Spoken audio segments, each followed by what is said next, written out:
Chargers in L.A. Lightning delaying the start by about a half hour, but once we got going, Justin Herbert was hot. Dominique, this is third touchdown in the first half. Oh, yeah, it's great accuracy from him, hitting the back. Eckler had a big night. Herbert special. Eckler had 3 total touchdowns. Chargers up 21-0 at the break, but the Raiders coming back. This is Derek Carr for Hunter Renfrow. It's 21-7 in the third quarter. Then they're making it a game. Jeff Saturday, how unstoppable is Darren Waller? Watch him in the corner of the end zone. Listen, this is just all matchup nightmare. You see this height, you see the physicality in the route. I mean, you can't play it any better. You can't cover any better. Waller just makes a better play. Unbelievable. 21-14. Fourth quarter, though, Chargers in the red zone. You mentioned Eckler. 15 carries, 117 yards.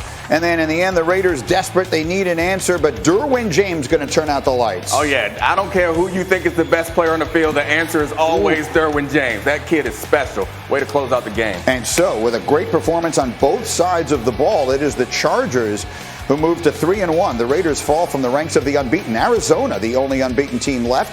And so our good calls brought to you by Subway. Justin Herbert making the good call. The target is running backs and tight ends last night.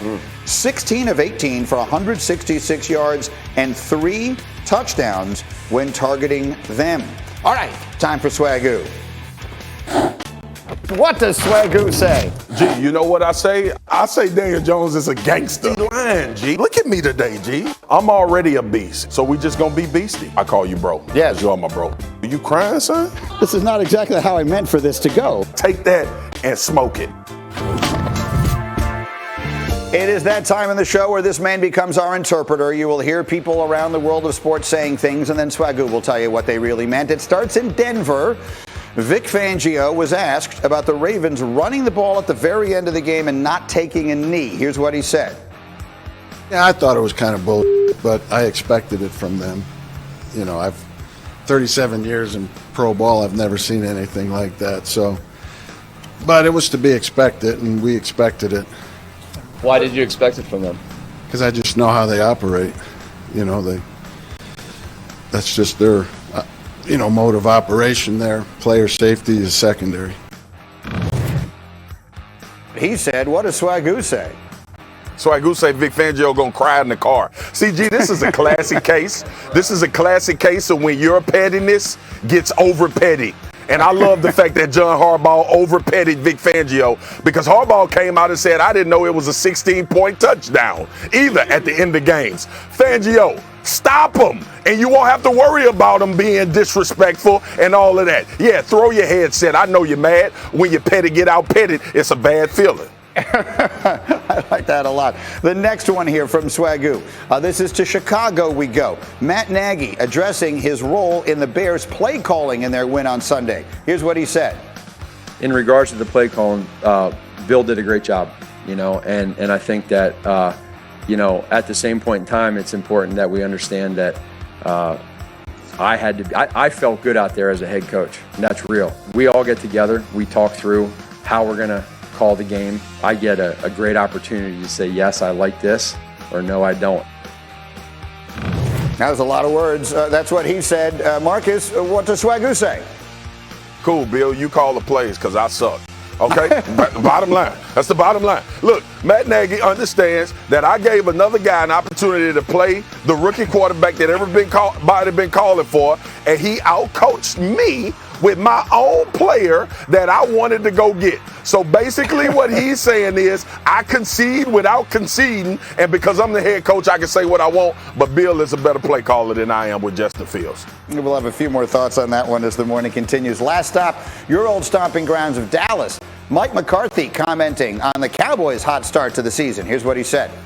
We're building a foundation for the success that we want to have this year, and we're off to a pretty good start with a 3-1 record. I like where we are. I could tell you. Compared to last year. That's what he said. Swagoo, what does Swagoo say? Y'all, I'm just trying to hold on and not be the reason we lose. Okay, that's what Mike McCarthy is saying.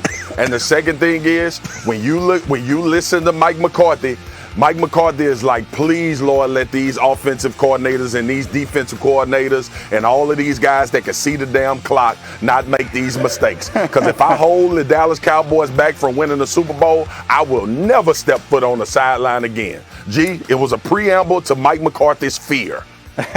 That's it's a point extremely well made. Let me come over here and get the group in, because the Cowboys and the Super Bowl has actually become a conversation that feels sort of real, and we can sort of dive into all the reasons why. Let's start with the offensive line, your area of expertise. How good are they? As good as they were in 2016 when Dak started. That's saying something. This team has been as efficient on offense because of what their offensive line has been able to do. You saw it. They started in Tampa where they protected. They weren't worried about the run. Then Kellen Moore has developed this thing. This rushing attack is the most balanced offense in the NFL right now. And then, Dominique, let's talk about the defense. I mean, that's the real surprise of this season, how well they're playing, how good Randy Gregory is up front. And I know Diggs has 5 interceptions in 4 games, but Anthony Brown on the other side is locking down too. This team is incredible. We hadn't even mentioned the rookie, Micah Parsons, who might be the defensive rookie of the year. So this defense is just starting. Like, they're going to get better as the season goes along. It's a real Super Bowl contender. Yeah, again, to the point of balance, absolutely. They can beat you running the ball. They can beat you throwing the ball.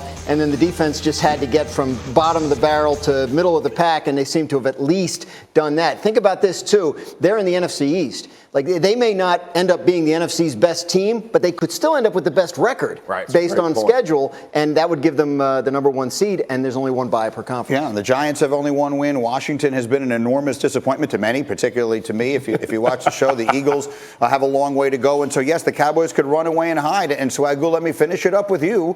Here we go. Tears of joy. Those are tears of joy. What do we got, Marcus? Go ahead, G. Ask your question, man. Go ahead. What the question is, how about them Cowboys? Brother, let me tell you something. I'm not going to play the I told you so game because it's early in the season. And I still have a few concerns from a defensive standpoint. If the turnovers aren't coming in droves, can they consistently stop people? But, G, they look like Super Bowl contenders, man.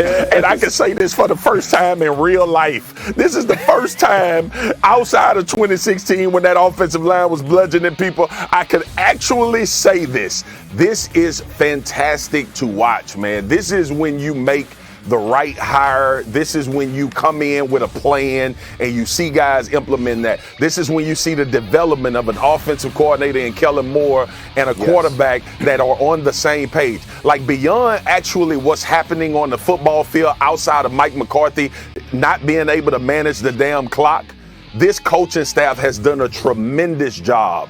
Outside of him, I ain't gonna do that. I'm gonna give Mike McCarthy credit too, because he has a lot to do with this as well. But when you look at the way this team is playing, everybody understands what they're being asked to do. And that's the first initial start. I screamed it last year. When we saw this Dallas Cowboy team, outside of offense that was injury riddled, the defense had no idea what they were doing. I went through games last year where before the play, and Foxy knows this being a guy that played on the back end, before a lot of plays, I watched over 90 times where the secondary guys was doing this right up to the snap. Yes. What we doing? What we doing? Hey, somebody tell me. And those are the type of things that I started to pay attention to last year. And I'm like, look, man, yeah, they look bad and they look terrible and they look poor on defense. But you damn sure ain't gonna play defense if you don't know what to do. So I just think this team they've kind of controlled their own narrative, and that's what I like about how they rolling right now. And can I throw one more name into this that hasn't been mentioned yet? And that is Jerry Jones, because for all of the criticism he has received as the person running the football piece of the football operation here, and much of it justified, they've gotten very good at a lot of things. They've drafted well. Right. They brought in Dan Quinn. They've developed Dak Prescott from a 4th-round pick that not too many people thought was going to be a star NFL quarterback to a guy right now who's probably a top 3 quarterback in the league. They've done the little things pretty well there. You can't argue with how well they've built this team. So when you have the conversation that we have about a lot of quarterbacks, like, are we going to pay this quarterback?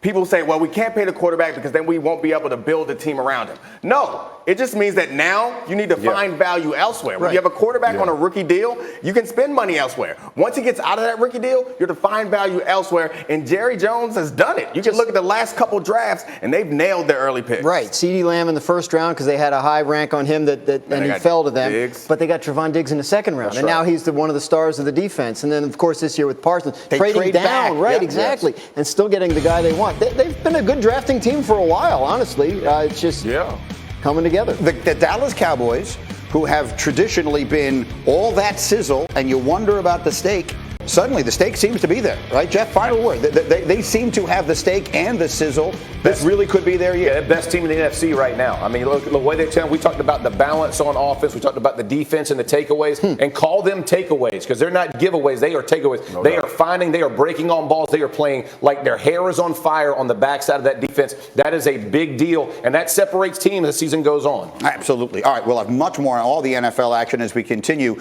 this morning. But another huge story from yesterday. Big news from NASCAR.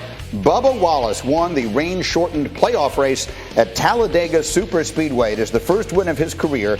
He is the first black driver to win a NASCAR Cup race since Wendell Scott in 1963.